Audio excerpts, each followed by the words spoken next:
បាទសូមគោរពជំរាបសួរនិងសួស្តីទៅកាន់បងប្អូនដែលកំពុងទស្សនាវីដេអូមួយនេះរបស់ខ្ញុំសម្រាប់វីដេអូនេះខ្ញុំនឹងមកបង្ហាញក៏ដូចជាចែកម្លែកទៅដល់បងប្អូនអរគ្នាទាក់ទងជាមួយនឹងការរៀបចំទៅលើ account TikTok ថ្មីបន្ទាប់ពីបងប្អូនធ្វើការបង្កើតរួចហើយដើម្បីជំរុញឲ្យការលេងការផុសរបស់បងប្អូននឹងឆាប់ទទួលបានចំនួន view ចំនួន like ចំនួន follow ឬក៏ចំនួន share ច្រើនទៅលើ account TikTok ថ្មីណាឬក៏ជំរុញឲ្យការលេងបងប្អូននឹងឆាប់ទទួលបានចំនួនអ្នកមើលច្រើនទៅលើ account TikTok ដែលបងប្អូនទើបតែបង្កើតដោយសារតែ TikTok មិនមែនគ្រាន់តែយើងបង្កើតហើយយើងធ្វើការផុសហើយទទួលបានចំនួន view ឬក៏ follow តែម្ដងទេលុះណាតែយើងធ្វើការរៀបចំវាបានត្រឹមត្រូវតាមស្តង់ដារដែរណាទើបវាអាចជាភាពងាយស្រួលក៏ដូចជាការជំរុញឬក៏ដូចជាជំនួយក្នុងការលេងបងប្អូននឹងឆាប់ទទួលបានចំនួន view ចំនួន follow ផងដែរណាបាទហើយសម្រាប់បងប្អូនដែលមិនទាន់ចេះក្នុងការរៀបចំបងប្អូនអាចទស្សនាវីដេអូនេះពីចំណុចចាប់ផ្ដើមរហូតដល់ចប់បានខ្ញុំនឹងប្រាប់បងប្អូនលម្អិតក៏ដូចជាបង្ហាញបងប្អូនឲ្យច្បាស់តែម្ដងណាសម្រាប់បងប្អូនយកទៅធ្វើការរៀបចំឬក៏ធ្វើតាមអនុវត្តតាមដើម្បីបងប្អូននឹងឆាប់ទទួលបានចំនួន view ឬក៏ចំនួន follow ច្រើនទៅលើ account TikTok ថ្មីណាបាទអញ្ចឹងកុំឲ្យខាតពេលតោះសម្រាប់បងប្អូនអរគ្នាថ្មីដែលកំពុងទស្សនាវីដេអូនេះហើយបងប្អូនមិនទាន់បានចុចពាក្យថា Subscribe បងប្អូនអាចជួយចុច Subscribe ហើយចុចបើករូបកណ្ដឹងផងដើម្បីទទួលបានវីដេអូថ្មីជាមួយនឹង Channel របស់ខ្ញុំបន្តទៀតណាជាមួយនឹងចំណេះដឹងថ្មីផ្សេងៗចឹងកុំឲ្យខាតពេលតោះខ្ញុំទៅប្រាប់បងប្អូនអរគ្នាអំពីរបៀបក្នុងការរៀបចំឬក៏ set up ទៅលើ account TikTok ថ្មីរបស់បងប្អូនតែម្ដង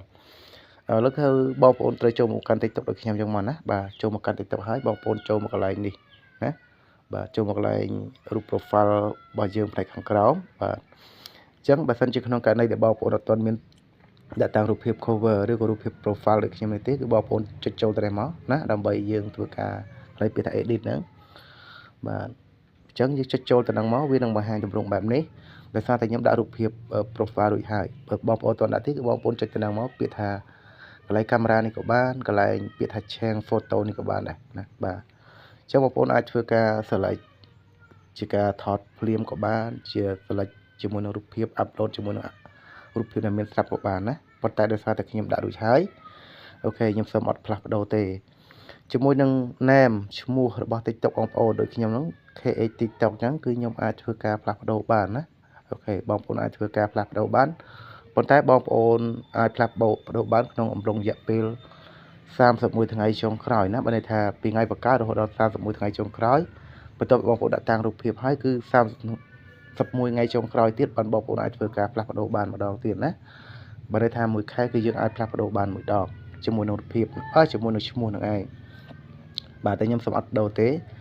ជាមួយនឹង username ក៏ដូចគ្នាគឺបងប្អូនអាចធ្វើការផ្លាស់ប្ដូរកែប្រែបានបាទបើសិនជាក្នុងករណីដែលបងប្អូនគិតថាចង់ណាបាទអូខេអញ្ចឹងខ្ញុំសូមបង្ហាញប៉ុណ្ណឹងជាគោលបាទចំពោះ bio នេះក៏ដូចគ្នាណាចែកម្លែកចំណេះដឹងគឺខ្ញុំអ្នកដាក់ទេបើសិនជាអត់នេះទេគឺបងប្អូនអាចធ្វើការដាក់មកណាបាទបងប្អូនអាចធ្វើការដាក់បែបមិនក៏បានដែរសម្រាប់បងប្អូនគិតថាបែបមិនល្អឬក៏តាក់ទាញយ៉ាងទៅតែខ្ញុំគ្រាន់ដាក់ចែកម្លែកចំណេះដឹងទូទៅតែប៉ុណ្ណឹងទេបាទចឹងខ្ញុំសូមថយមកវិញទៀតបាទចំពោះខាងក្រោមនេះគឺ link add link ឬក៏ការដាក់នៅ link ចឹងបងប្អូនអាចធ្វើការដាក់ link នៅ link Telegram link YouTube ឬក៏ link Twitter ផ្សេងណាបើសិនជាបងប្អូនចង់ដាក់គឺបងប្អូនអាចសិក្សាបន្ថែមទៅបាទតែខ្ញុំសូមអត់ដាក់ទេដោយសារតែជាវីដេអូបង្ហាញខ្ញុំអត់ចង់ឲ្យវែងឆ្ងាយដែរបាទចំណុចនេះគឺរួចរាល់ហើយកន្លែង edit នេះណាឥឡូវបន្ទាប់ពីបងប្អូនធ្វើការដាក់តាំងរូបភាពprofile ជាមួយនឹង bio ជាមួយនឹងការ add link ផ្សេងហើយឬក៏ការផ្លាស់ប្ដូរឈ្មោះរួចរាល់ហើយបងប្អូនត្រូវបន្តទៅមុខទៀតដោយការចុចមកកន្លែង trace 3នេះណាកន្លែង trace 3នេះចំណុចសំខាន់ដែរបាទតទៅទៀតកន្លែងចុះមកកន្លែងយកពីថា setting and privacy បាទចុចចូលកន្លែង setting and privacy បងប្អូននឹងឃើញ option ជាច្រើនដែលបងប្អូនត្រូវធ្វើការបំពេញឬក៏រៀបចំណាបាទអញ្ចឹងបងប្អូនចុចមកកន្លែង account នេះចូលក៏បានមិនចូលក៏បានដែរតែនេះគ្រាន់តែជាកន្លែងទិន្នន័យព័ត៌មានទាក់ទងជាមួយនឹងការបង្កើតទាក់ទងជាមួយនឹង password ទាក់ទងជាមួយនឹងព័ត៌មានផ្ទាល់ខ្លួនរបស់យើងតែប៉ុណ្ណោះណាបាទ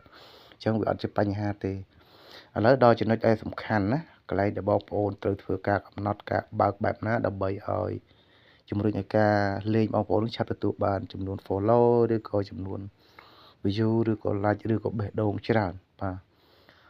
ចឹងបងប្អូនចុចមកវាបង្ហាញទម្រង់បែបនេះហើយណាបាទចឹងចំពោះត្រង់ចំណុចខាងលើនេះពាក្យថា private account បានន័យថា account ឯកជនចឹងបើសិនជាក្នុងករណីដែលវាបើកបងប្អូនណាបាទក្នុងករណីវាបើកចឹងបងប្អូនណាលេងទៅឬក៏ការផុសទៅបង្ហោះទៅគឺអត់មានទទួលបានចំនួន view ទេដោយសារតែវាអត់បង្ហាញចេញណាចឹងបងប្អូនត្រូវតែបិទបានន័យថា account បងប្អូននោះគឺអូខេគឺបិទណាបងប្អូនណាបាទបើយើងបើកបានន័យថាជា account ឯកជនហើយបានន័យថាយើងផុសលេងទៅគឺអត់មានបង្ហាញចេញទេឬក៏អត់មានអ្នកមើលឃើញទេចឹងបងប្អូនត្រូវតែបិទណាច្រើននេះគឺបងប្អូនបើកក៏បានអត់បើកក៏បានដែរតែខ្ញុំបើកចោះណាបាទតទៅទៀតកន្លែងពាក្យថា suggest your account to other បានន័យថាបង្ហាញចេញ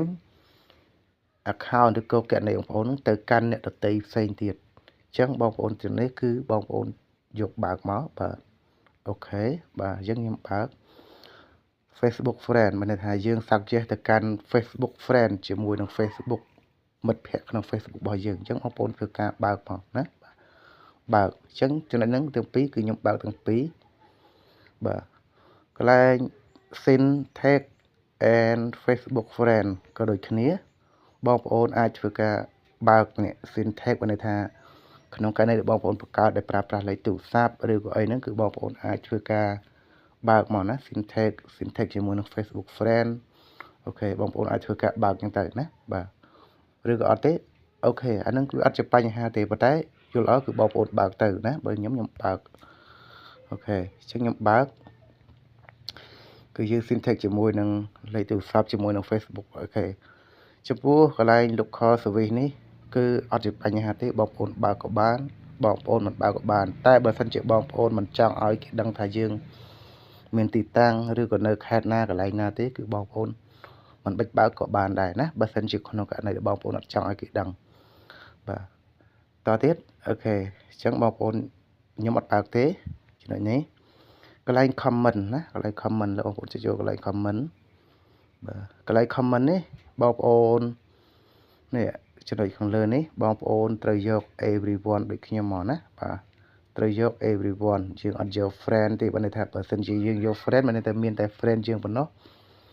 តែគាត់អាច comment ណាអាច comment ទៅលើវីដេអូទៅលើអីរបស់យើងអញ្ចឹងយក everyone មានន័យថាអ្នកណាក៏គាត់អាច comment ទៅលើវីដេអូរបស់យើងបានដែរបាទអូខេថយមកវិញទៀតអញ្ចឹងបងប្អូនត្រូវយក everyone បងប្អូនណាបាទចំណុចនេះគឺអត់បញ្ហាទេយើងទុកនៅពេលក្រោយchoយើងបើកតែប៉ុណ្ណឹងមកបាទ mention ក៏ដូចគ្នាបងប្អូនចុចកន្លែង mention នេះបងប្អូនណាបាទចុចកន្លែង mention អូខេបងប្អូនត្រូវយក everyone ណាបើសិនជាក្នុងករណី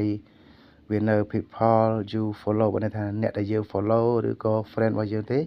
ចឹងបងប្អូនត្រូវយកលើកដូចខ្ញុំមកគឺ everyone បានន័យថាយើងយកទាំងអស់ណាអ្នកណាក៏អាច mention យើងបានដូចគ្នាបាទជាមួយនឹង messaging ក៏ដូចគ្នាណា messaging បងប្អូនចុចលើហ្នឹងមកបាទហើយបងប្អូនចុចនេះមកគឺអូខេយើងបើកយ៉ាងទាំងអស់ទៅបាទបើសិនជាក្នុងករណីវាបិទណាបងប្អូនណាបាទយើងបើកមកអូខេ